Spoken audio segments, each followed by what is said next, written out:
A very good morning, class. Good morning, Shalu. How are you all? कैसे हैं आप सब?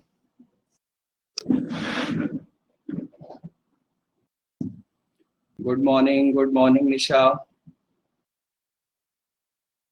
Good morning, all of you. कैसे हैं आप सब?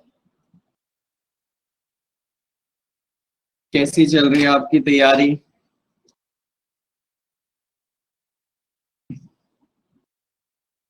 Good morning Bhaskar, very good morning. बस चल रही है बस। कैसे चल रही है ये हमें नहीं पता, बस चल रही है। शालू ऑफलाइन क्यों गई? आएगी वो भी। ओके आगे ठीक है। अब किया है ज्वाइन दोबारा। नेटवर्क इशू अपना हो रहा है। अच्छा ओके तो जाती है ना। यस, अभी क्लास ओवर हो गई है ना प्रीवियस? Yes sir. ओके, उस भी क्लास में भी इतने ही बच्चे ज्वाइन करते हो आप? सब पता ही नहीं, लॉग्ड रहता है, हमें पता ही नहीं रहता कितने लोग हैं। अच्छा ओके। Yes sir. अभी 3 ही लोग हैं सर। हाँ अभी तो इतना ही है। हाँ, आपको तो कैसे पता चला अभी? 3 ही थे। क्योंकि पिछली क्लास में भी हम 3 ही बोल रहे थे, कोई बोल ही नहीं रहा था, तो मुझे लगा 3 ही होंगे हम। तो फिर से भी 3 ही होंगे ताकि बच्चे लेते हैं बात, मतलब। आपको पीडीएफ मिल गया bank accounts and there types? हाँ ओके, पढ़ा आपने? हाँ ठीक है। डाउट है। ओके पढ़िएगा, अगर समझ ना आएगा तो फिर आप मेरे से दोबारा पूछ लेना। एक बार ये ठीक है, वाला बता दो सर। बताओ। एनआरआई वाले में, एनआरआई वाले में कौन सा? 4 अकाउंट होते हैं उसमें। तो पहला तो ऑर्डिनरी समझ आ गया, दूसरा नॉन ऑर्डिनरी एक्सटर्नल वाला है, नॉन रेसिडेंस एक्सटर्नल वाला आ गया समझ।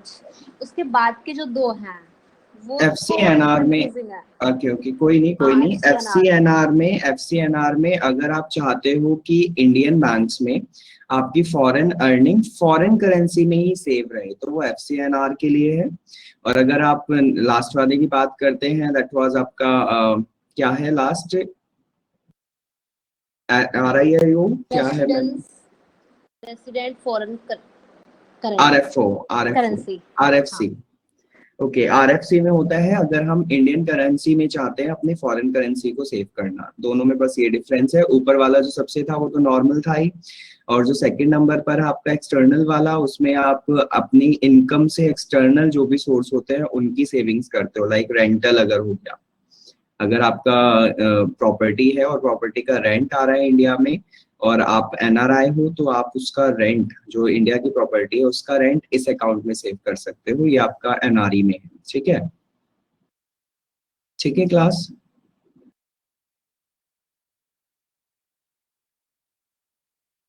ओके सो क्लास चलिए, आज हम नया टॉपिक स्टार्ट करेंगे।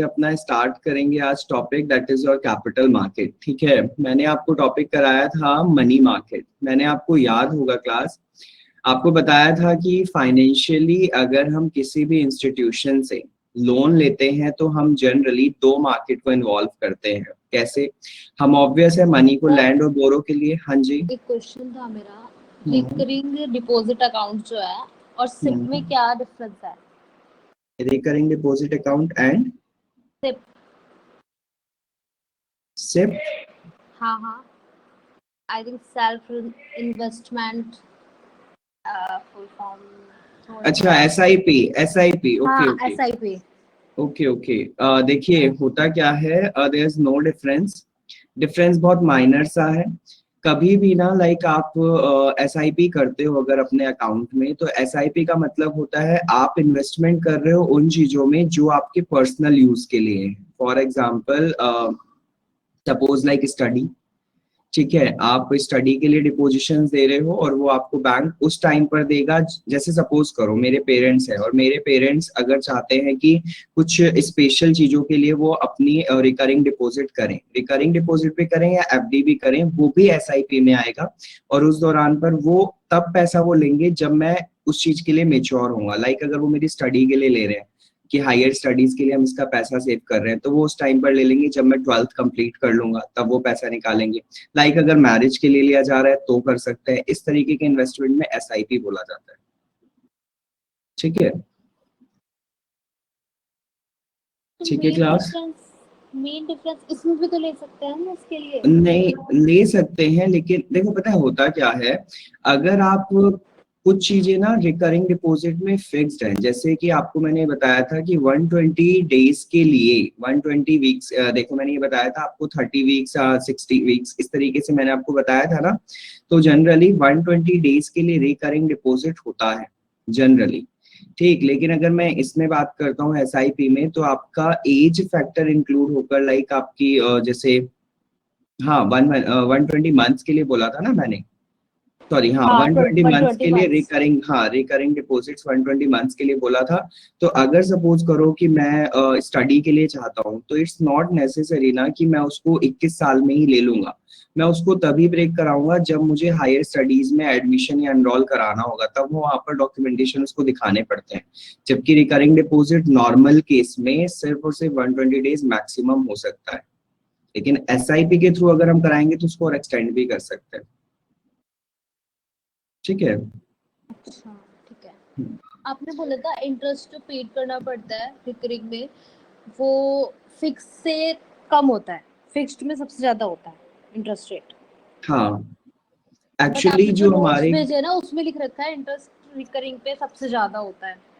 रिकरिंग एंड FD पर दोनों पे ज्यादा होता है। देखो होता क्या है, FDs का मतलब, अगर आपने देखो क्वार्टरली ना इंटरेस्ट रेट बढ़ता है, क्वार्टरली इंटरेस्ट रेट बढ़ता है, यानी हर आपके 4 मंथ में आपका इंटरेस्ट रेट बढ़ाता है बैंक, और वो डिपेंड करता है बैंक्स टू बैंक। लेकिन हमारे फिक्स डिपॉजिट में दोनों में ऑलमोस्ट सेम सा ही रहता है।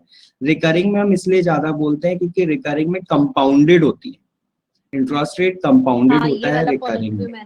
हाँ कंपाउंडेड होता है क्वार्टरली, मतलब हाँ क्वार्टरली कंपाउंडेड होता है, जबकि आपका जिसमें फिक्स डिपॉजिट में बात करें तो उसमें सिंपल इंटरेस्ट रहता है। ठीक है निशान,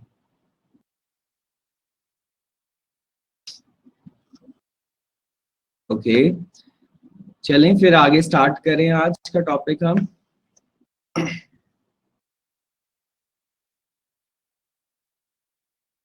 ओके यस क्लास, सो मैंने आपको प्रीवियस क्लास में बताया हुआ है कि हमारा मनी मार्केट जो था, आपको 2 मार्केट्स मैंने बताए थे कि आपको अगर फाइनेंशियल सेक्टर में कभी भी लोन की नीड होती है, लाइक आप मनी को लैंड एंड बोरो करते हैं, तो उस कंडीशन में आपके पास 2 मार्केट्स थी। मैंने बताया था एक मनी मार्केट और एक आपका कैपिटल मार्केट, जिसके बारे में मनी मार्केट के बारे में हम डिस्कस कर चुके थे कि मनी मार्केट में लोन की जो फैसिलिटी है, या फिर आप पैसे को जब लेन देन करते हो, लैंडिंग और बोरोइंग करते हो, तो आपको 365 डेज से कम के लिए वो बोरोइंग और लैंडिंग होती है। ठीक है, साथ के साथ मैंने ये भी बताया था कि मनी मार्केट का जो रेगुलेटर था वो आपका RBI था। RBI मनी मार्केट को रेगुलेट करता था।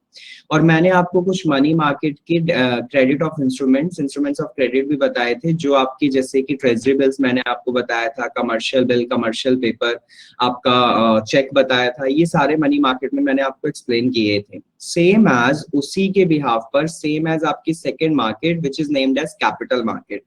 अब देखो दोनों के ना नाम सेम है। मनी मार्केट बेसिकली मनी बोले या कैपिटल बोले, बात पैसे की ही हो रही है, लेकिन डिफरेंस यहाँ पर क्यों रखा गया है, एक्चुअल में कैपिटल मार्केट पूंजी जिसे हम बोलते हैं, कैपिटल मार्केट में भी हमारे कुछ जनरली क्रेडिट ऑफ इंस्ट्रूमेंट्स होते हैं। क्रेडिट ऑफ इंस्ट्रूमेंट्स कैसे होते हैं वो मैं आपको बताऊंगा। कैपिटल मार्केट में एक्चुअल में कोई भी लोन का अमाउंट, सबसे फर्स्ट थिंग, कोई भी लोन का अमाउंट जब आप मनी की लैंडिंग एंड बोरोइंग करते हैं तो वो आपका 365 डेज से ऊपर होती है, यानी 1 ईयर से ज्यादा के लिए जब आप किसी भी मार्केट में इन्वॉल्व होते हो पैसे के लेन देन में, तो वो कैपिटल मार्केट में आता है। और 1 ईयर से बिलो के लिए बात करते हो तो वो मनी मार्केट में आता है। उसके साथ साथ आपका कैपिटल मार्केट का रेगुलेटर जो होता है, कैपिटल मार्केट को रेगुलेट करने वाला सेबी होता है। सेबी का नाम आपने सुना होगा, SEBI, that is security exchange board of India. Security exchange board of India is basically SEBI, जो आपका कैपिटल मार्केट को रेगुलेट करता है। किस बेसिस पर? क्योंकि हमारे कैपिटल मार्केट में सब शेयर्स का काम है। सब शेयर्स का मतलब हमारे यहाँ पर जो क्रेडिट ऑफ इंस्ट्रूमेंट्स है ना, वो सिर्फ और सिर्फ क्या है, शेयर्स है। शेयर्स के बिना हम पैसों का लेन देन नहीं कर सकते। यहाँ पर सिर्फ लेन देन किसका होता है, शेयर्स का होता है। शेयर्स का कहो या फिर इनकी अनदर फॉर्म्स को आप कह सकते हो, लाइक स्टॉक्स कह सकते हो या फिर बॉन्ड्स कह सकते हो। सब वर्ड्स ये एक ही वर्ड्स को डिनोट करते हैं, कहीं ना कहीं ये शेयर्स होते हैं। चाहे आप कहीं भी वर्ड आपको मिलेगा स्टॉक या बॉन्ड मिलता है। बॉन्ड हमारे कुछ ऐसे बॉन्ड हो जाते हैं जिसमें हम दो लोगों के पार्टनरशिप में बोल देते हैं। बॉन्ड का मतलब जनरली वहां पर रिप्रेजेंट किया जाता है। जबकि अगर मैं बात करूं स्टॉक या शेयर की बात करूं, तो स्टॉक का मतलब होता है जब कोई भी चीज मैंने एक पर्टिकुलर स्टॉक कर ली है, अब मैं उसके बिहाफ पर शेयर्स निकालना शुरू कर रहा हूँ। और वो कुछ भी हो सकता है, वो कोई भी एक मटेरियल हो सकता है जिसका मैंने स्टॉक कर लिया, अब वो रेडी टू यूज है और मैंने उसके लिए शेयर्स निकालने शुरू कर दिए। ठीक, अब शेयर्स का मतलब क्या होता है? देखो, शेयर्स का मतलब यू ऑल नो दैट कि साझेदारी। शेयर्स क्या होते हैं? साझेदारी, पार्टनरशिप ही तो है शेयर। अगर मैं बात करूं कि अगर आप कभी भी, सपोज करो, एग्जांपल देता हूं मैं आपको, कि अगर आप किसी भी कंपनी के मालिक हो एंड आपको ना नीड है करीब अराउंड 10 लाख रुपीस की नीड है। ठीक, एंड सपोज करो कि आपको 10 लाख में से 5 लाख आपके पास है, 5 लाख की आपको जरूरत है। और अब 5 लाख के लिए आप क्या करते हो, आप किसी एक पर्सन के पास जाते हो और उस पर्सन से मांग लेते हो, चाहे आपका फ्रेंड है, चाहे कोई अनदर कंपनी है या कोई बैंक है। आप गए उसके पास और आपने मांगा और उसने 5 लाख देने का आपको प्रॉमिस कर लिया। ठीक है, याद करो यही चीज मैंने आपको बताई थी कि 5 लाख अगर आपको प्रॉमिस किया जाता है देने का, तो आपका मनी मार्केट में वो चीज प्रोमिसरी नोट आपको लिखवाना पड़ता था, या आप प्रोमिसरी नोट लिख कर देते थे कि मैं आपको इतना अमाउंट विद इतने इंटरेस्ट के साथ इतने दिन में वापस कर दूंगा। प्रोमिसरी नोट में ये होता था। लेकिन अगर मैं कैपिटल मार्केट में कहता हूं, तो कैपिटल मार्केट में यहाँ पर कोई प्रोमिसरी नोट नहीं होता। यहाँ पर आप ये कह सकते हो कि आप एक अमाउंट उठा रहे हो लोन का, और एक अमाउंट उठाने पर उसको इंटरेस्ट के साथ इतने दिन में 365 से आगे के दिनों में वापस कर दोगे। और कैपिटल मार्केट में इस टाइप की अगर फाइनेंसिंग आप करते हैं, इस टाइप की आप लोन फैसिलिटीज अगर लेते हैं, तो इसको नाम दिया जाता है debt financing. Debt financing is DEBT, debt financing. ठीक है, डेट फाइनेंसिंग का मतलब जब आप कभी भी कोई पैसा लेते हो किसी से, जितने की रिक्वायरमेंट है उस पर विद इंटरेस्ट, और अगर 365 डेज से ऊपर वापस करते हो, तो वो डेट फाइनेंसिंग में आता है। It's a normal type of loan जो जनरल केस में होता है। ठीक है, लेकिन कैपिटल मार्केट में ना दूसरे टाइप की फाइनेंसिंग जो सबसे इंपॉर्टेंट है और जिसको हम फॉलो अप करते हैं कैपिटल मार्केट में, और जो कैपिटल मार्केट के लिए इंपॉर्टेंट है, that is called equity financing. Equity is EQUITY। ठीक है, इक्विटी फाइनेंसिंग। इक्विटी फाइनेंसिंग का मतलब क्या होता है क्लास? देखो, अगर सपोज अब 10 लाख की मुझे जरूरत थी किसी काम के लिए, 5 लाख मेरे पास थे, 5 लाख की मुझे जरूरत थी। अब 5 लाख की जब जरूरत थी मुझे, तो सपोज करो कंपनी ने क्या करा, कंपनी वो ना बहुत जानी मानी कंपनी है, बहुत अच्छे लेवल पर काम कर रही है, रैंक अच्छी है उसकी, और सेबी उसको बहुत अच्छे से कंट्रोल करती है। तो उसने सेबी के पास गई, वो सेबी से पूछा कि मैं क्या करूं, मुझे 5 लाख की नीड है। सेबी ने कहा कि आपके पास एक तरीका है, आपको मैं रेगुलेट तो करता ही हूँ, आप नॉमिनेटेड हो पूरी तरीके से, आपको सब जानते भी हैं। तो कंपनी को उसने एक सजेशन दिया कि आप ना अपनी कंपनी में शेयर्स निकालो। शेयर्स कैसे निकालो?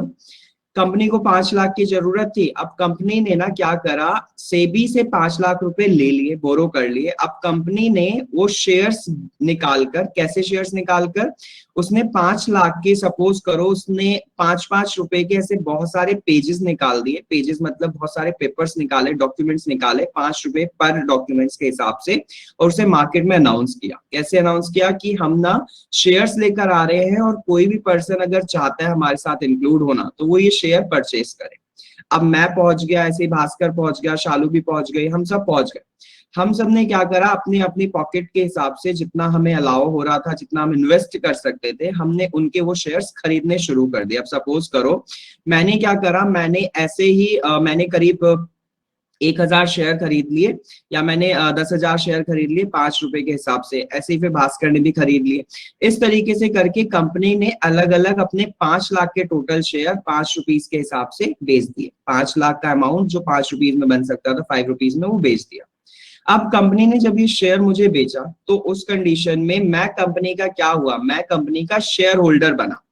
कंपनी का शेयर होल्डर कैसे, ऑब्वियस है, अगर कंपनी के जितने शेयर्स बिकेंगे कंपनी को उतना प्रॉफिट हो रहा है, और उतना प्रॉफिट होने का मतलब वो उतना ही पैसा उसके पास वापस आ जा रहा है जितना उसने सेबी से वो लिया है। तो उस कंडीशन में आप ये देखो कि हम क्या कर रहे हैं, हम कंपनी का साझेदारी, मतलब हम कह सकते हैं हम कंपनी के पार्टनरशिप में आ रहे हैं, हम कंपनी के साथ इंक्लूड हो रहे हैं, ठीक है। अब कंपनी उन शेयर्स को जब रिटर्न करेगी ना, मतलब हम जब कंपनी को रिटर्न करेंगे तो वो हमें उतना ही अमाउंट वापस दे देगी जब उसकी नीड फुलफिल हो जाएंगे, यानी जब उसके पास 5 लाख रुपए पूरे हो जाएंगे। तो कैपिटल मार्केट में हम जिस टाइप की फाइनेंसिंग करते हैं वो कहलाती है इक्विटी फाइनेंसिंग। इक्विटी का मतलब आप अपना रिप्रेजेंटेशन देते हो शेयर्स को खरीद कर, और फिर बाद में कंपनी को शेयर्स लौटाते हो जिससे कि आपको प्रॉफिट रहता है।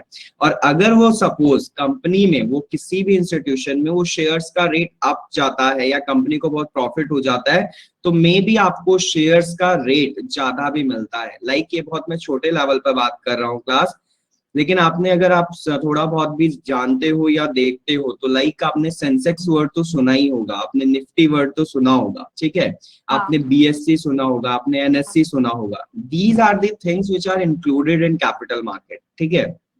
तो हम आज ना बात उन चीजों के बारे में कर रहे हैं। बस मैंने आपको एक छोटा सा एग्जांपल दिया कि किस तरीके से हम किसी इंस्टीट्यूशन में इक्विटी फाइनेंसिंग में आते हैं, हम किस तरीके से उसकी साझेदारी में, उसकी पार्टनरशिप में अपना रोल प्ले करते हैं, समझ रहे हो। तो उसकी 5 लाख की नीड पूरी हो जाएगी, हमारे पास कंपनी का कुछ शेयर हो जाएगा, जब कंपनी जितना प्रॉफिट करेगी उतना ही प्रॉफिट हमें उसके साथ होगा, जितने की साझेदारी हमने, जितने की पार्टनरशिप हमने कर रखी है उस हिसाब से। ठीक है क्लास, समझ आई ये बात, समझ आई क्लास ये बात कि कैपिटल मार्केट क्या है? नहीं आई? शालू नहीं आई? अनक्लियर है? ओके बताओ क्या क्लियर नहीं है। जो डेब्ट और इक्विटी वाला है ना वो मुझे समझ नहीं आया। शालू, कैप डेब्ट और जो डेट और ये आपका इक्विटी फाइनेंसिंग है ना, these are nothing. Debt financing आपका नॉर्मल फाइनेंसिंग है, वो मैंने सिर्फ एक एग्जांपल आपको दिया कि हम जो नॉर्मल तौर पर लोन लेते हैं उस लोन का अमाउंट हमें विद इंटरेस्ट एक पर्टिकुलर टाइम, जितने टाइम के लिए लिया है वो देना होता है। ये तो नॉर्मल कंडीशन होती है ना, ये सबके साथ है, डेट फाइनेंसिंग तो सब करते हैं। आप कभी भी जब लोन लेते हो तो आप क्या करते हो, आप एक पर्टिकुलर, आपने 5 लाख का लोन लिया, 5 लाख पे आपको जितना इंटरेस्ट देना है, कंपनी ने जितना या बैंक ने जितना सेट कर रखा है आपको वो देना ही है, और एक टाइम के बाद देना है। ये नॉर्मल डेट फाइनेंसिंग है। लेकिन इक्विटी फाइनेंसिंग में अपोजिट है। इक्विटी फाइनेंसिंग में आपको 5 लाख, 10 लाख की जरूरत थी, 5 लाख आपके पास थे, 5 लाख की आपको जरूरत थी, आपने क्या करा, आपने ना 5 लाख का शेयर्स निकालना शुरू किया। 5 लाख के शेयर कैसे निकाले, सपोज करो आपने ना 5 रुपए के हिसाब से 1 लाख पेपर निकाले, और उन 1 लाख पेपर पर 5 रुपए लिख रखा है। अब कोई पर्सन आया, मैं पहुंच गया, हम पूरी क्लास पहुंच गए, भास्कर भी, निशा भी, प्रमोद आप भी पहुंच गए, ठीक है। हम जनरली पहुंच गए और हमने क्या करा, हमारे पास जितना इन्वेस्ट करने के लिए अमाउंट था हमने ना उतने के शेयर्स उससे ले लिए। 1 लाख पेपर्स थे, अब 1 लाख में से सपोज करो 10,000 पेपर मैंने खरीद लिए, 10,000 निशा ने खरीद लिए, 30,000 भास्कर ने खरीद लिए, और भी ऐसे करके, मतलब पूरे हमने 1 लाख पेपर खरीद लिए 5-5 रुपए के हिसाब से। अब कंपनी को हमने अपनी तरफ से क्या दिया, हमने जब वो शेयर्स खरीदोगे तो हमने कंपनी को पे किया ना, क्या पे किया, जितने का शेयर हमने खरीदा इन्वेस्ट कर दिया। अब इन्वेस्ट करने पर कंपनी का वो 5 लाख का नीड तो पूरी हो गई। अब कंपनी जैसे ही अपना 10 लाख पूरे हो गए उसके, उससे वो अपना बिजनेस शुरू करना स्टार्ट करेगी, और जैसे स्टार्ट करेगी तो कंपनी को जब जब प्रॉफिट होगा तो हमने जितना परसेंट या जितने शेयर्स ले रखे हैं कंपनी के, सपोज मैंने 10,000 ले रखे हैं, तो मुझे 10,000 के हिसाब से उसकी कंपनी में जितना प्रॉफिट हुआ है उतना एक्स्ट्रा प्रॉफिट मुझे मिल जाए, ठीक है। आप कभी ये देखते हो, दूसरा एग्जांपल ले लेता हूँ, आप कभी ये देखते हो गोल्ड का रेट रोज अप डाउन होता है, 10 रुपए भी बढ़ता है तो भी मेंशन होता है, 10 रुपए घटता है तो भी मेंशन होता है। तो होता क्या है, अगर कोई भी गोल्ड स्मिथ या आपकी ज्वेलर्स आपका एक गोल्ड बहुत सारा अमाउंट में खरीद के रख ले, सपोज करो इन्वेस्ट कर दिया किसी ने, और उस इंसान को अगर पता चलता है, सपोज उसने लिया 47,000 के हिसाब से था पर 10 ग्राम, उसने आपका 47,000 के रुपीस के हिसाब से लिया था, लेकिन अगर सपोज करो कि आज का रेट 51,000 है, तो उसका वो अमाउंट उसको ना मिलकर उसने शेयर कितना दे रखा था अपना 47,000 का सिर्फ, लेकिन उसको अब मिलेगा कितने हिसाब से, क्योंकि गोल्ड मार्केट बुलियन मार्केट उसे कितने में देगी, 51,000 में देगी ना। समझ आई बात? तो यानी उसका शेयर्स वहां पर इंक्रीज होगा। क्लियर हुआ? गुड। सो यहाँ पर आपको सिर्फ याद रखनी है कि डेट फाइनेंसिंग तो हम हर जगह करते हैं, कोई दिक्कत नहीं है डेट फाइनेंसिंग में, लेकिन कैपिटल मार्केट में specially we all do equity financing. हम इक्वल शेयर या फिर जितनी इन्वेस्टमेंट हम करना चाहते हैं उस हिसाब से अपना शेयर देकर अपने आप को रिप्रेजेंटेटिव बनाते हैं, किसका? कंपनी का, और हम कंपनी के क्या हो जाते हैं? शेयर होल्डर हो जाते हैं। ठीक है, तो याद रखिएगा कि अगर मैं बात करूंगा डेट फाइनेंसिंग में, तो आपको रिटर्न करना है विद इंटरेस्ट अमाउंट जो आपने लिया है, जबकि आप अगर बात करते हैं डेट फाइनेंसिंग में तो आपको इंटरेस्ट का अमाउंट पे नहीं करना होता है। साथ के साथ डेट फाइनेंसिंग में आप कोई शेयर होल्ड नहीं करते, आपको कोई मतलब नहीं होता जिससे आपने पैसा लिया है, लेकिन आप जब यहाँ पर बात करते हैं इक्विटी फाइनेंसिंग में, तो आप कंपनी के शेयर होल्डर बनते हैं, आप कंपनी को रिप्रेजेंट करते हैं उस हिसाब से जितना कि आपने शेयर लिया हो। ठीक है, आप खुद देखो, अगर मैं बात करूं, आपको और तरीका बताऊं, आप कभी भी किसी एक ऑनलाइन कोर्स के लिए जब अपने आप को रजिस्टर करते हो, तो इट मींस कंपनी ने बहुत सारे कोर्सेज के सब्सक्रिप्शंस निकाले हुए हैं। अब कंपनी ने सब्सक्रिप्शन निकाले हुए हैं, आप जाकर कंपनी से क्या कर रहे हो? इंस्टीट्यूट से जाकर वो कोर्स बाय कर रहे हो, तो इट मींस कोर्स बाय करने पर आपने क्या करा? आपने कंपनी का वो एक शेयर ही तो खरीद लिया कि आपको 2200 रुपए का एक कोर्स मिल रहा है या 2500 का एक कोर्स मिल रहा है। समझ रहे हो? तो ये भी तो एक तरीके का आपका इक्विटी फाइनेंसिंग है। और उसमें ही सुनो साथ के साथ, जब आप क्या कर देते हो, आप पूरी तरीके से कोर्स में कभी भी पे करते हो जब किसी कोर्स के लिए, तो आप वहां पर उस कंपनी की पेड कैपिटल में आते हो। पेड कैपिटल का मतलब, आप में से बहुत सारे बच्चों ने, सपोज करो कि आप रजिस्टर जब किया होगा अपने प्लूटस एकेडमी में, तो आपने रजिस्टर करने पर क्या किया? आपने 50 लोगों ने या 10 लोगों ने रजिस्टर किया होगा। रजिस्टर मतलब पूछताछ की होगी, इंक्वायरी की होगी, क्या पढ़ाते हैं, कैसे पढ़ाते हैं, सब चीजें। उसके बाद 5 ने एडमिशन ले लिया होगा, 5 का होल्ड पे रहा होगा कि अभी सर हम डिसाइड करेंगे, फिर हम कोर्स अपना सब्सक्राइब करेंगे। उस कंडीशन में आप में से 5 ने जिसने कोर्स खरीद लिया, वो किस में आ गए? वो आ गए प्लूटस एकेडमी की पेड कैपिटल में, यानी प्लूटस एकेडमी के पास आप 5 का पैसा पहुंच चुका है, जबकि 5 का नहीं पहुंचा है। तो जिनका नहीं पहुंचा है ना, अब उनके लिए प्लूटस क्या कर सकता है? उनके लिए प्लूटस एकेडमी, हमारा एकेडमी यही तो कर सकता है कि हम उनको कॉल करके बुलाएं। हम कॉल करके ये कहें कि आपने एडमिशन नहीं लिया, आपने इंक्वायरी की थी, आपने सोच लिया या नहीं सोचा, इस तरीके से हम कहते हैं। तो उस कंडीशन में आपको बुलाने पर हम कहलाते हैं कॉल्ड अप कैपिटल में। कॉल्ड अप कैपिटल का मतलब कि आप वो लोग हैं जिनमें से कुछ इंटरेस्टेड थे, उन्होंने ले लिया, जो नहीं इंटरेस्टेड थे उनको हम बुलाएं, वो क्योंकि हमारी कॉल्ड अप कैपिटल है। कॉल्ड अप कैपिटल का मतलब जिनको बुलाकर हम पैसे का अपना जो आना है, पैसा जो आना है, शेयर बनना है, उसको इंक्लूड कर सकें। That is called called up capital. समझे बात? अभी मैं सिर्फ समझा रहा हूं, मैंने कोई स्लाइड आगे नहीं की है, मैं कुछ एग्जांपल्स आपके दिमाग में सेट कर रहा हूं। ठीक है, गुड। उसके साथ अगर क्लास देखो, सपोज करो, अब अगर कैपिटल मार्केट को मैंने बताया रेगुलेट कौन करता है? सेबी तो रेगुलेट करता ही है। सेबी के रेगुलेशन के दौरान पर ना होता यह है कि किसी भी कंपनी को ऐसे कैपिटल मार्केट में इंक्लूड नहीं किया जा सकता। मतलब अगर कोई भी कंपनी अपने शेयर्स रिलीज करना चाहती है, तो पूरी तरीके से ना उसका एक रैंक देखा जाता है, उसका एक मतलब लेवल देखा जाता है, कितनी इन्वेस्टमेंट वो करता है, कितना उसका प्रॉपर वो रहता है, मतलब हर तरीके से अमाउंट, क्रेडिट, उसका जो भी है वो सब चीजें चेकआउट होती हैं बाय द इन्वेस्टिगेशन होता है, किसके थ्रू? सेबी के थ्रू। तब जाकर ना कंपनी को, उस इंस्टीट्यूशन को सेबी ऑथराइज्ड कर देता है कि वो कैपिटल मार्केट में अपने शेयर्स देने के लिए रेडी है और शेयर्स दे सकता है। ठीक है। अगर वो ऐसा एलिजिबल नहीं मिलता, आप सपोज करो मैं जाकर कहने लगूं सेबी को कि मैं अपने शेयर्स मार्केट में लाना चाहता हूँ, तो हु एम आई, मैं कौन हूँ, मुझे नहीं पता, कंपनी मुझे नहीं जानती, सेबी मुझे नहीं जानती, लोग मुझे नहीं जानते, तो कोई मेरे शेयर्स क्यों खरीदेगा। शेयर्स किसके खरीदे जाते हैं, जो जानी मानी चीजें होती है। अगर आपको थोड़ा भी आइडिया हो ना, तो लाइक जो मैं बोल रहा हूँ, बीएससी बॉम्बे स्टॉक एक्सचेंज और एनएससी आपका नेशनल स्टॉक एक्सचेंज, ये जानी माने आपके स्टॉक एक्सचेंज है। और इन स्टॉक एक्सचेंज में लाइक बीएससी की अगर मैं बात करूं, मैं आगे कराऊंगा ये चीज, मैं सिर्फ आपके माइंड में सेट कर रहा हूं।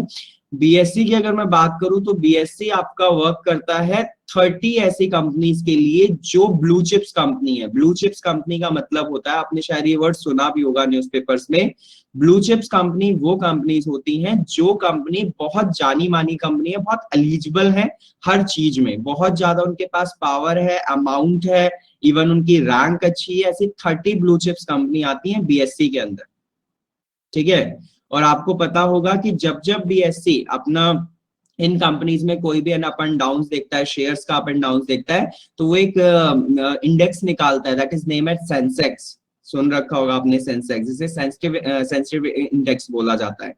तो सेंसिटिव इंडेक्स के थ्रू बीएससी ये चीजें कैलकुलेट करता है, और इसी तरीके से हमें आगे पढ़ते हुए चलना है, ठीक।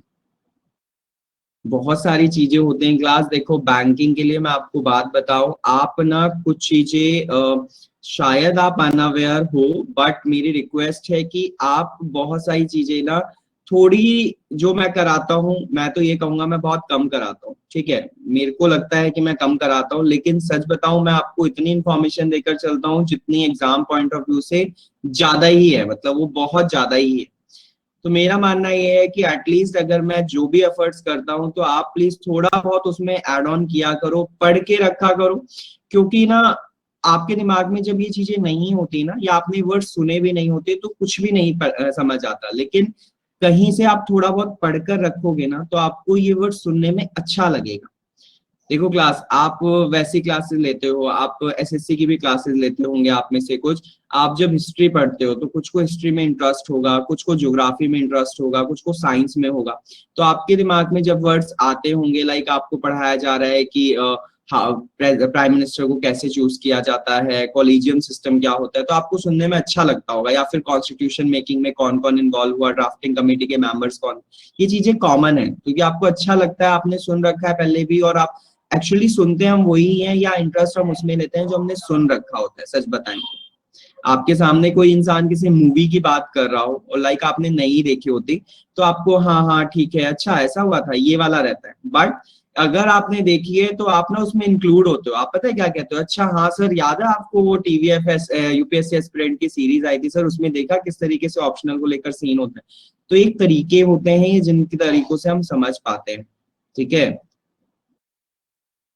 वैसे किस किसने देख ली टीवीएफ यूपीएससी एस्पिरेंट सीरीज,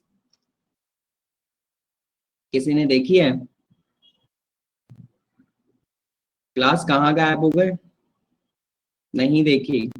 नहीं देखी सर, कब हाँ से तो नहीं देखा, प्लीज अब तो कुछ नहीं देखते मतलब। प्लीज देखो, देखते ना प्लीज मूवी देखो उस वगैरह। सीरीज के लिए मैं बोलूंगा कि देखो, क्योंकि that is a inspirational. 5 episodes हैं लेकिन इंस्पिरेशनल है। एटलीस्ट आप कोई भी एग्जाम के लिए कोई भी इंसान प्रिपेयर कर रहा है, वो हर किसी के लिए एक मोटिवेशन है। कौन सी सीरीज थी दोबारा बताना? TVF? UPS TVF UPSC aspirant YouTube पर अच्छा अवेलेबल है, 5 यूपीएससी, अच्छा एपिसोड्स अच्छा, है। हाँ फिर तो देख लेंगे। निशा कुछ कह रहे हो आप? हाँ सर, देखेंगे। ओके ओके ठीक है। सो क्लास, अब देखो सपोज सेबी ने जब पूरी तरीके से ये रेगुलेशन में दे दिया कि हाँ आप कैपिटल मार्केट में आने के लिए रेडी हैं और आप एलिजिबल हैं, उस कंडीशन में क्या करता है, अगर कोई भी कंपनी, जैसे मैंने ये एग्जांपल में यही देकर चलूंगा पूरे लेक्चर में कि 10 लाख में से 5 लाख के शेयर्स की जरूरत थी। अब सपोज करो उसने सेबी के पास गया, उसने कहा कि मुझे ना 5 लाख की जरूरत है।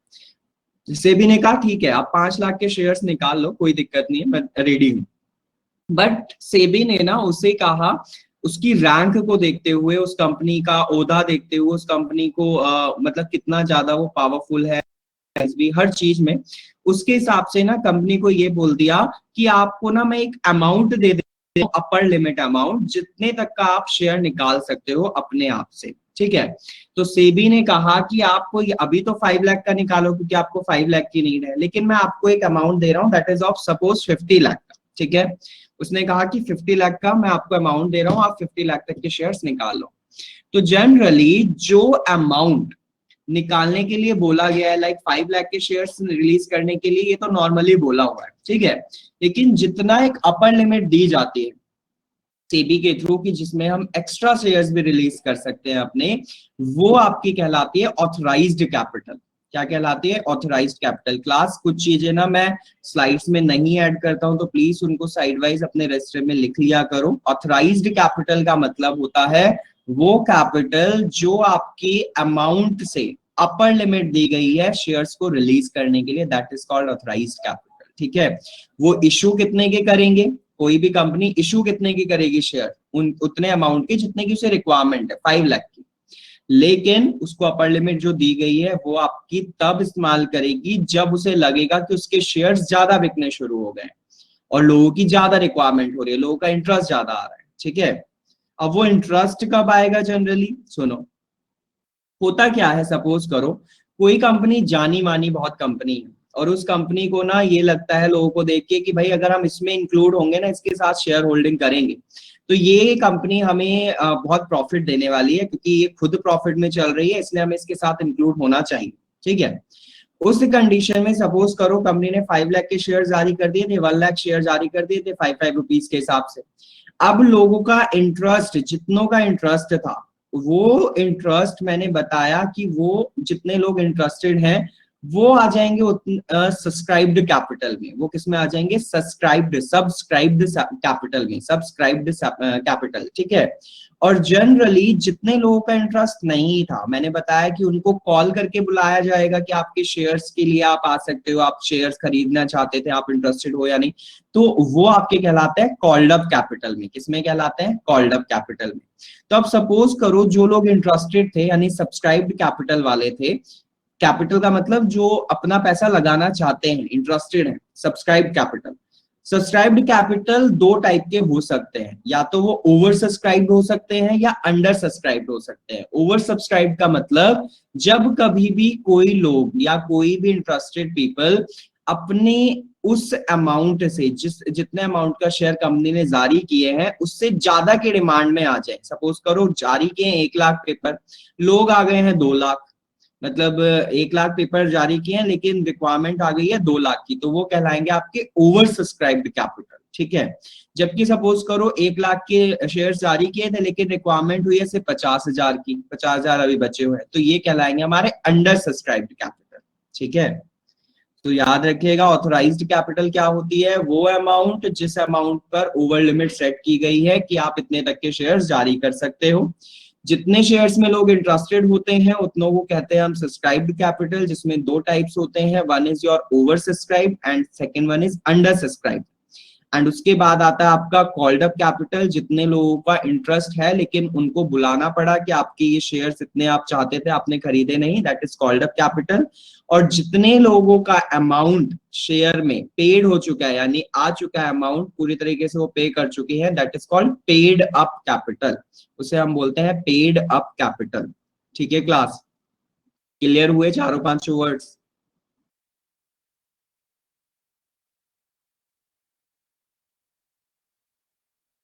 ओके प्रमोद आपको क्लियर हो रहा है? भास्कर, भास्कर को तो हाँ भास्कर का यस आ गया है, लेकिन प्रमोद आप नहीं बोलते भाई कुछ, ऊपर एक यस बोला, ओके।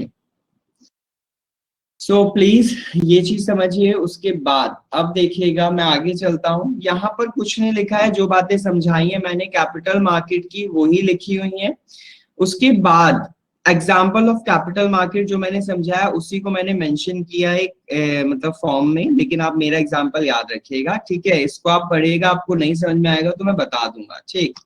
बाकी देखिए नेक्स्ट थिंग, ये कैपिटल मार्केट का मैंने चार्ट बनाया हुआ है, यहाँ पर क्या है, that is Indian capital market, जो कि आपकी 4-5 चीजों को लेकर आती है। वो कौन कौन सी चीजें? फर्स्ट ऑफ ऑल ये मार्केट तो है, इंडियन कैपिटल मार्केट एक्चुअली दो टाइप की होती है, one is called primary market and second one is called secondary market. ये क्या होती है मैं बताऊंगा। कैपिटल मार्केट में इंस्ट्रूमेंट्स जो होते हैं, इंस्ट्रूमेंट्स का मतलब हम कैपिटल मार्केट में मनी की लैंडिंग और बोरोइंग किस टाइप से करते हैं, जैसे हमने वहां पर पढ़ा था ट्रेजरी बिल्स और कमर्शियल पेपर के लिए कि वो आपके इंस्ट्रूमेंट्स थे, ठीक है, मनी मार्केट के। ऐसे ही कैपिटल मार्केट के जो इंस्ट्रूमेंट्स है वो कौन से हैं? 3 इंस्ट्रूमेंट्स हैं। One is your equity, second one is your hybrid and third one is your debt, ठीक है। इक्विटी में बता चुका हूं, इक्विटी फाइनेंसिंग में कैसे करते हैं। डेट फाइनेंसिंग में बता चुका हूं। और हाइब्रिड का मतलब इज नथिंग, जब हम इक्विटी एंड डेट दोनों एक ही चीज के साथ इंक्लूड होके कर रहे होते हैं वो आपका कहलाता है हाइब्रिड, ठीक है। यानी अगर सपोज करो किसी एक शेयर पर मुझे इंटरेस्ट भी पे करना पड़ जाए तो हमारा वो किस में आ जाएगा? वो हाइब्रिड इंस्ट्रूमेंट में आ जाएगा, जो कि अब के लिए कैपिटल मार्केट में नहीं इन्वॉल्व है। हाइब्रिड टाइप ऑफ इंस्ट्रूमेंट्स को पूरी तरीके से हटाया हुआ रखा है, ये इंक्लूडेड नहीं है, बस ये रख रखा है मैंने क्योंकि टाइप 3 ही है, ठीक है। उसके साथ साथ इंटरमीडियरीज, इंटरमीडियरीज का मतलब क्या होता है क्लास की? कैपिटल मार्केट में कौन लोग इन्वॉल्व हो सकते हैं, कौन लोग आ सकते हैं अपने शेयर्स को लेकर, और कौन लोग परचेज कर सकते हैं, मतलब लैंडिंग और सेलिंग और बाइंग किन के थ्रू हो सकती है। वो है आपके brokers, investment bankers, stock exchanges और अंडरराइटर्स। जनरली देखिए इसमें से ना आपका जो आपको पढ़ना है वो आपका स्टॉक एक्सचेंज जो कि सबसे मेन वन है वो आपको पढ़ना है। आपको और किसी पर ध्यान नहीं देना, ना ही आपको ब्रोकर्स पे ध्यान देना है, ना ही आपको बैंकर्स पे ध्यान देना है, ना ही आपको अंडरराइटर्स पे ध्यान देना है, ठीक है।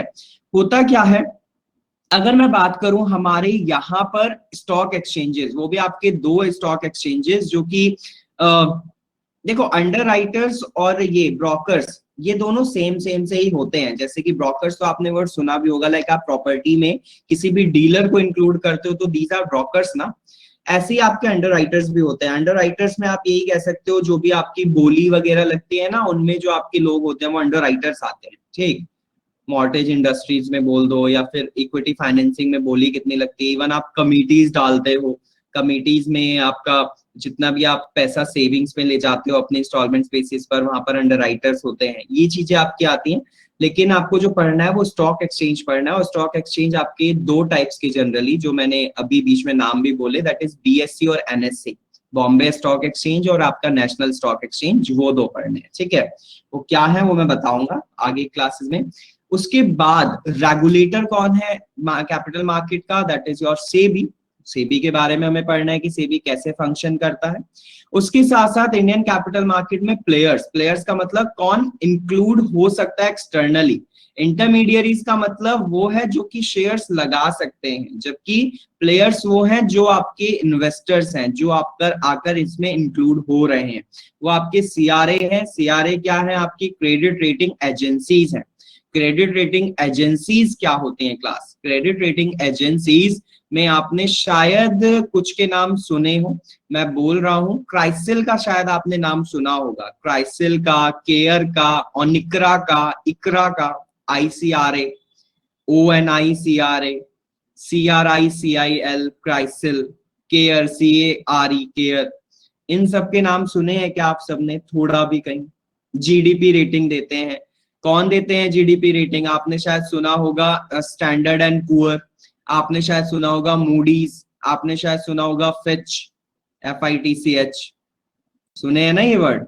यस, तो ये ही आपके सीआरए हैं। कुछ आपके इंडिया लेवल पर है, नेशनल लेवल पर, कुछ आपके इंटरनेशनल लेवल पर है। क्लास आपको एक बात बताऊं, मुझे ना हम वर्ड अच्छा नहीं लगता एंड हम वर्ड से मुझे प्रॉब्लम है। हम वर्ड पता है क्या होता है? Like you are in under misconception, आपको ऐसा है कि हाँ आ भी गया नहीं भी आया, ऐसे वाली चीजें होती हैं।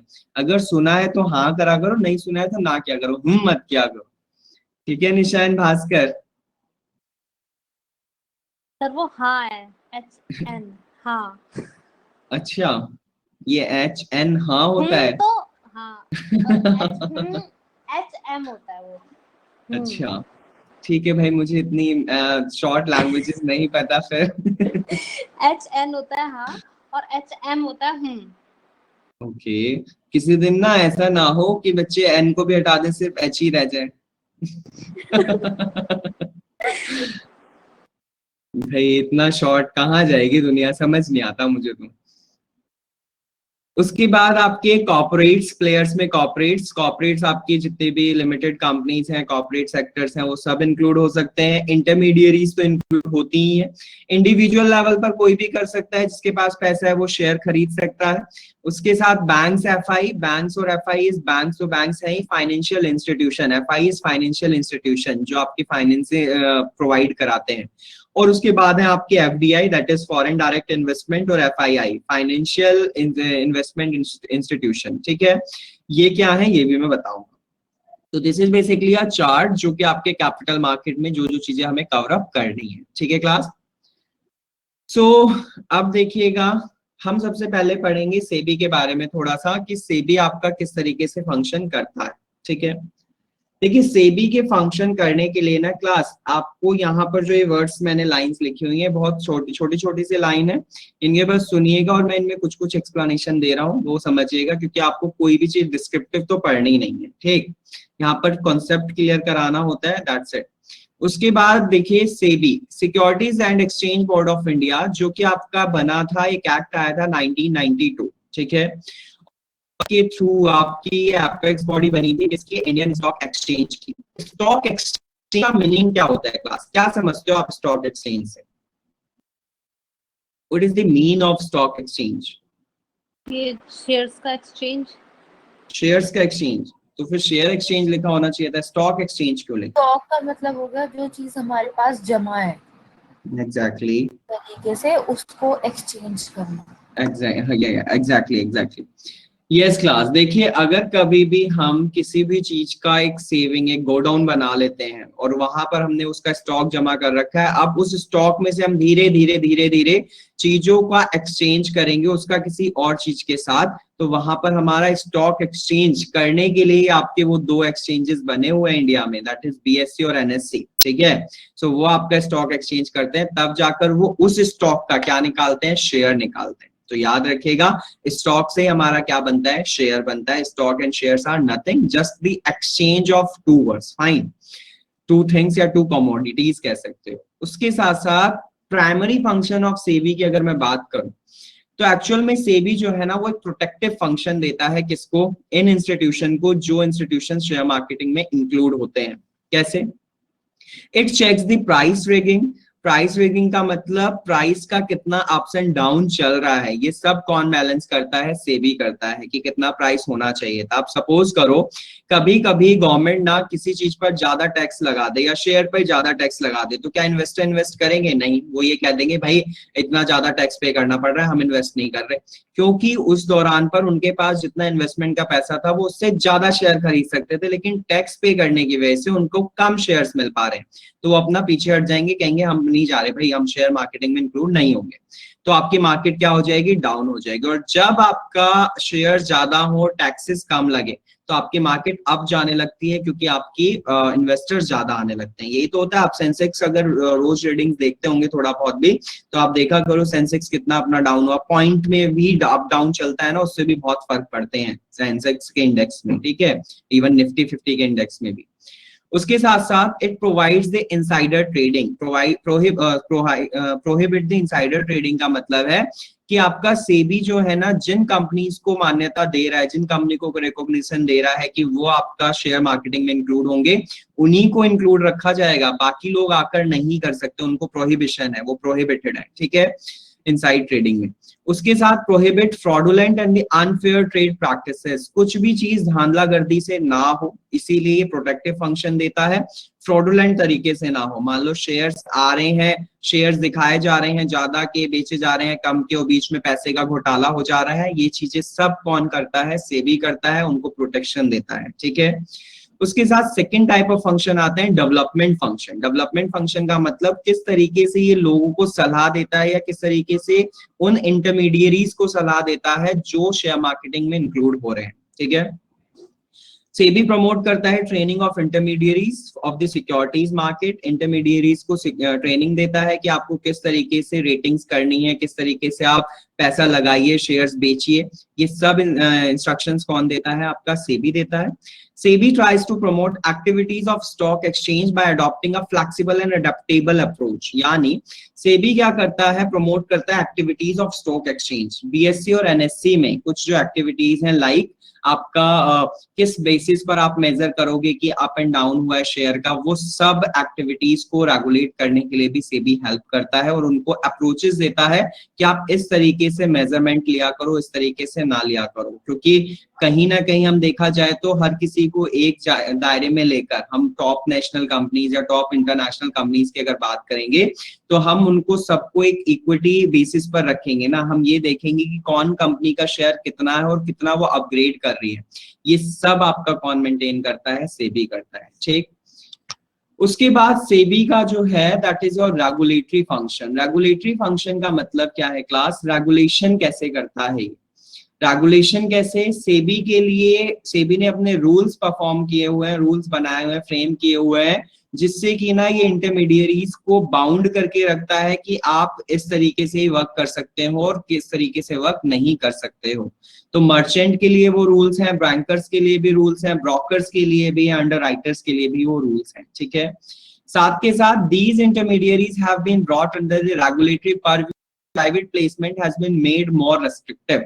It means अगर कभी भी सपोज ये regulations के खिलाफ आते हैं, अगेंस्ट जाते हैं आपके मर्चेंट्स, बैंकर्स एंड ब्रोकर्स वगैरह, तो एक्चुअल में आपका सेबी उनको रेगुलेटरी परव्यू में रखता है। इट मींस उनसे पूरी पूछताछ होती है कि आपने ये चीज का फॉलो क्यों नहीं किया, आपको जो रूल्स बताए गए थे आपने वो फॉलो क्यों नहीं किए, तो उनका रेगुलेटरी परव्यू होता है। साथ के साथ SEBI registers and regulates the working of stock brokers, sub brokers, share transfer agents, trustees, merchant bankers, and all those who are associated with the stock exchange in any manner। जो भी आपका stock exchange से included है, जैसे कि इन सब के नाम यहाँ पर लिखे, स्टॉक ब्रोकर्स, सब ब्रोकर्स, इन सब के नामों को रजिस्टर करना और इन सब को रेगुलेट करता है सेबी। ठीक है, साथ के साथ सेबी रजिस्टर एंड रेगुलेट करता है म्यूचुअल फंड्स को भी। सेबी रेगुलेट्स करता है take over of the company, यानी किसी कंपनी का टर्नओवर कितना है, टेक ओवर कितना है, ये सब भी सेबी मेंटेन करता है।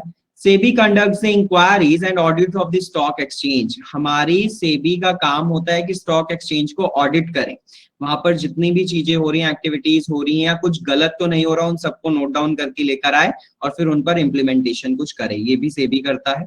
साथ के साथ the participation in the Indian stock market of the both domestic and foreign financial intermediaries are governed by the regulation framed by SEBI. अगर इंडियन स्टॉक मार्केट में बीएससी एनएससी है, ऐसे अनदर आपके वर्ल्ड लेवल पर अगर बात करूं तो एनवाईएससी होता है, न्यूयॉर्क स्टॉक एक्सचेंज, तो वो फॉरेन लेवल पर है, वर्ल्ड वाइड लेवल पर है। तो हमारी अगर मैं बात करूं तो जनरली बीएससी एनएससी और एमसीएक्स, ये सब, इन सब को मेंटेन करने का काम, इंटरमीडियरीज का पार्टिसिपेशन लाने का काम सेबी का है। ठीक है, चाहे वो डोमेस्टिक हो चाहे वो फॉरेन का हो।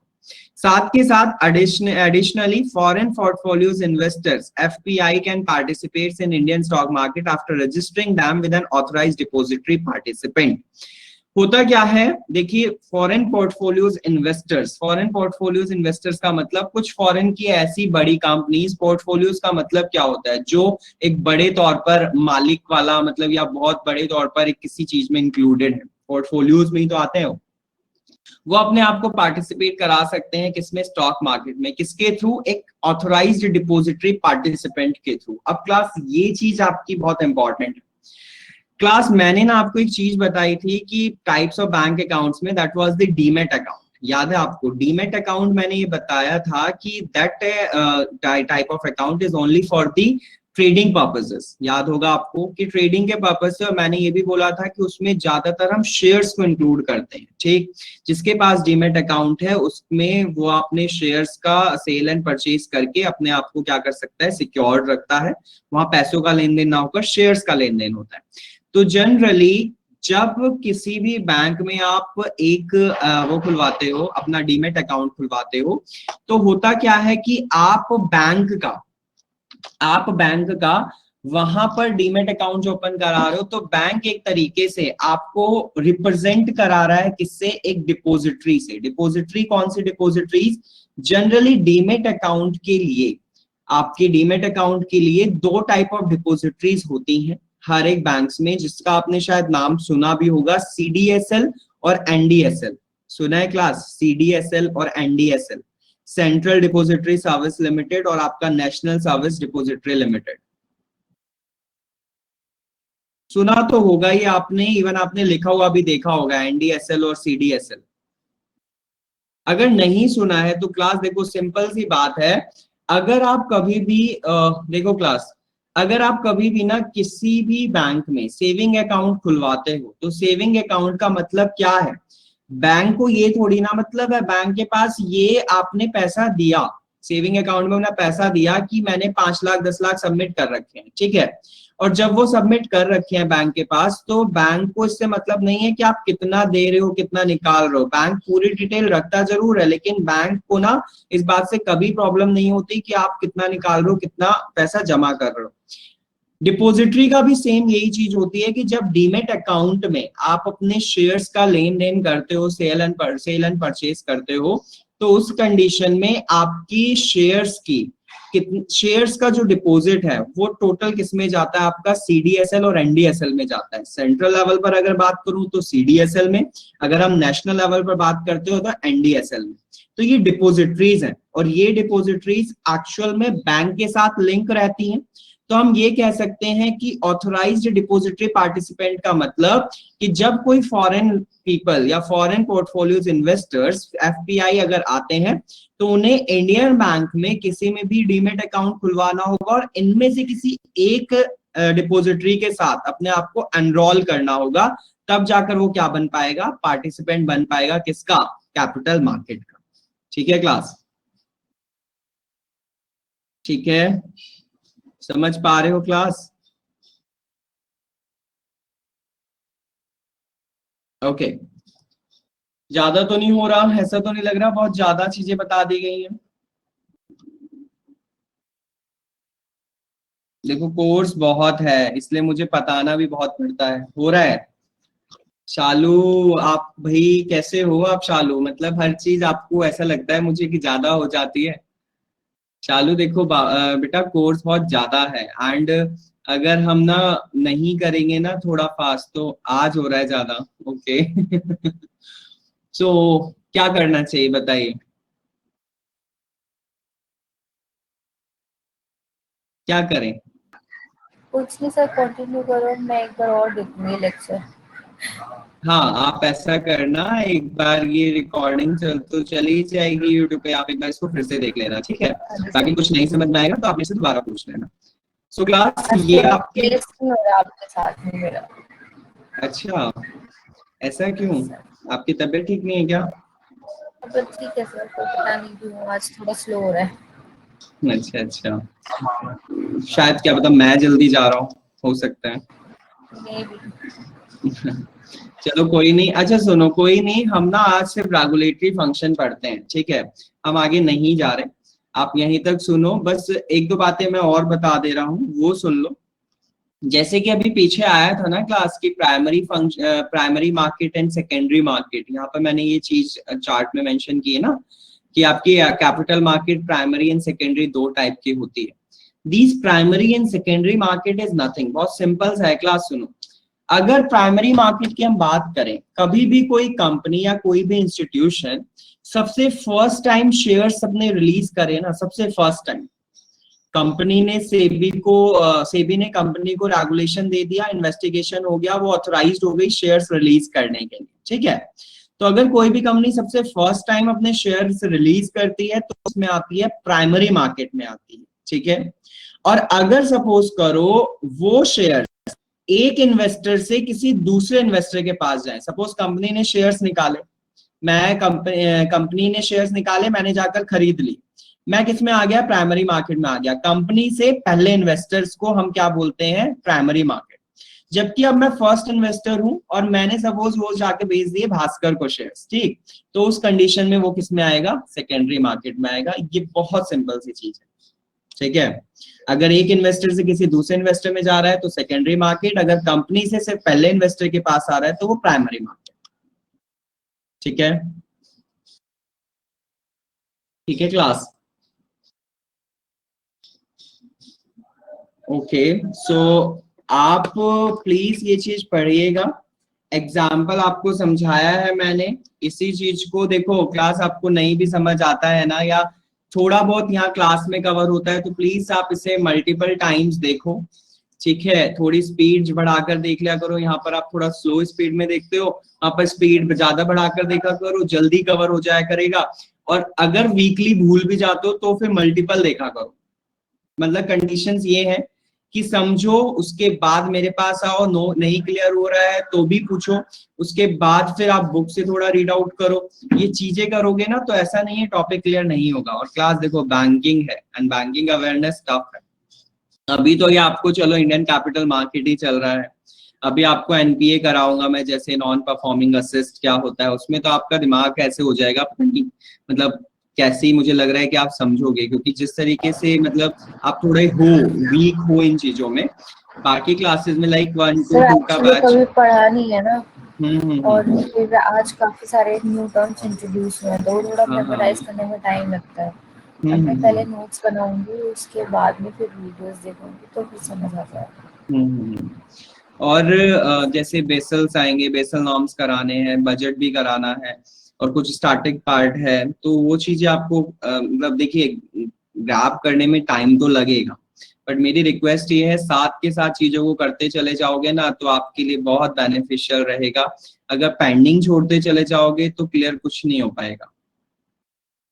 ठीक है, प्रमोद तो टाइम से पहले ही गायब हो जाते हैं।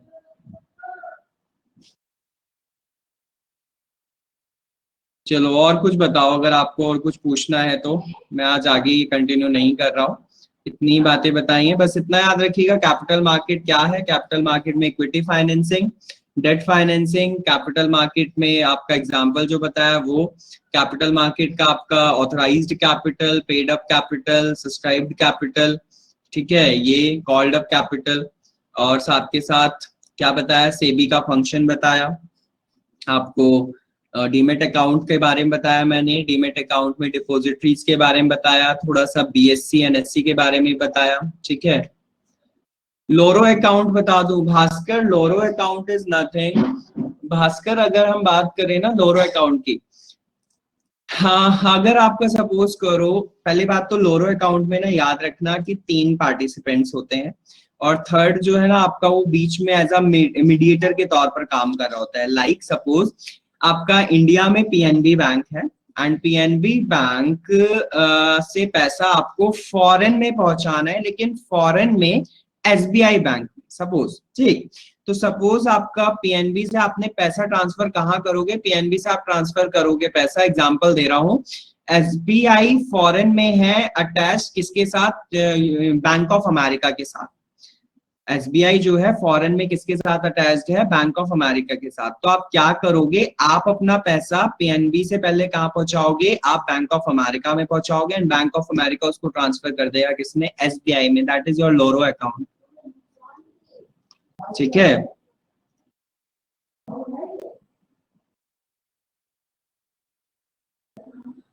और टाइप्स ऑफ बैंक अकाउंट्स भी अगर आपको क्लियर नहीं है ना क्लास, तो उसके भी लेक्चर्स पढ़े हुए हैं, एक बार दोबारा देखो। ठीक है, बाकी इतना स्पेसिफिकेशन हो जाता है, इतना एग्जाम्पल वाइज हो जाता है कि मुझे लगता नहीं है कि मैं कोई कसर छोड़ता हूँ। बट फिर भी अगर आपको लगता है तो प्लीज आप एक बार दोबारा देखो और पूछा करो मेरे से आकर। ठीक है, सो ठीक है क्लास, फिर हम नेक्स्ट क्लास में करेंगे इसको continue. Thank you so much for today, this is for all today. May God bless all of you.